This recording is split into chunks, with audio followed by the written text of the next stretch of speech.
Brainard wanted to remember, but I don't.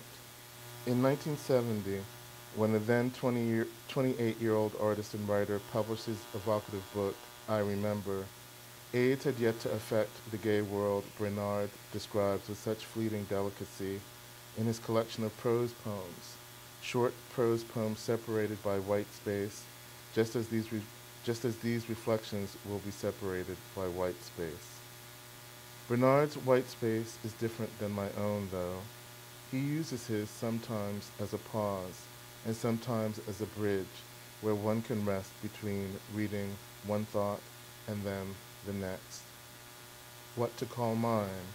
The white space of grief? The dry white that fills the mouth right after the body is flooded with fear and sadness? Unlike Joe Brainard, who wrote unabashedly in I Remember of kissing men, boys in their underwear, small male feet, his cock, and what made it happy, I am writing of bodies in a different way.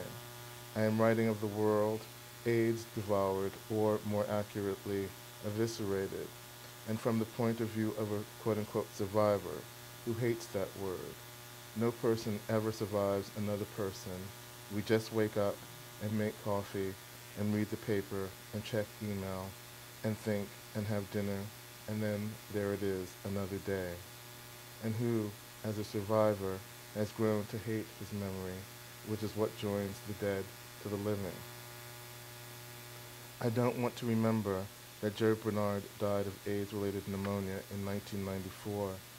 I don't want to remember that the acquired immune deficiency syndrome is the word many survivors attach themselves to in the first days and years of it. How did he or she get it? How did he or she acquire the thing that led to the stories no one wants to remember? I remember, quote, I remember wondering why, if Jesus could cure sick people, why he didn't cure all sick people. Joe Brainard wrote about a third of the way through I Remember, a book that includes a number of similar questions, or should I say touching, reflections on hope. Presumably, Brainard's Jesus question occurred to him while he was still a kid, growing up in 1950s Tulsa, Oklahoma, with Ron Padgett, another burgeoning poet. Brainard does not supply many specific dates in his piece. And yet it is a question as old as the soul. Why can't the ill be made whole? Why can't the intensity of our fixed, well-meaning gaze as we stare down at the cracked lips, the white sheets barely covering the carposi, the dank hair, the sour toes, the what's behind your staring eyes, your heart, your pill breath, what's behind what's left of you? Why can't our wellness or Jesus make this right? Make the sick rise again, like Jesus, hope restored to their eyes, and, thus rehabilitated, marry us in a true, no city hall, ringless way.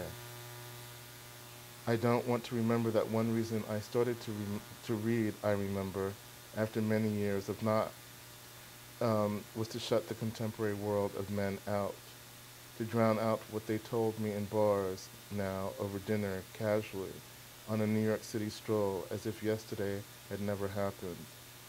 I know why X converted. It's like what happened to me. You meet a hot guy and shit goes down, and you know it just happens. It's okay to be scratched by the kitty. HIV is like what? Diabetes now? You can control it. Your doctor can control it. So why should I control what's natural to me? I don't want to remember that for a long time, from the time I was outed by my aunt, my father's sister, when I was when I was a teenager, through 1992, the year my most beloved friend died of AIDS, I thought of all gay people as one body, one with a shared history of laughter and mortification, visual bait in the grade school play yard, not to mention at the family dinner table, not to mention in those love affairs that were not merciful, and in such environments that encourage love in toilets and over the telephone in the dark, back rooms where one could not see the body electric because it was too dark, but on reflection that was my hope for the gay body, that it would not obscure its ability to laugh, and through its various mortifications, to be electric, a light in the dull world, illuminating those waters that would not cast that body out, because it was strange, and all Elizabeth Bishop, rainbow, rainbow, rainbow.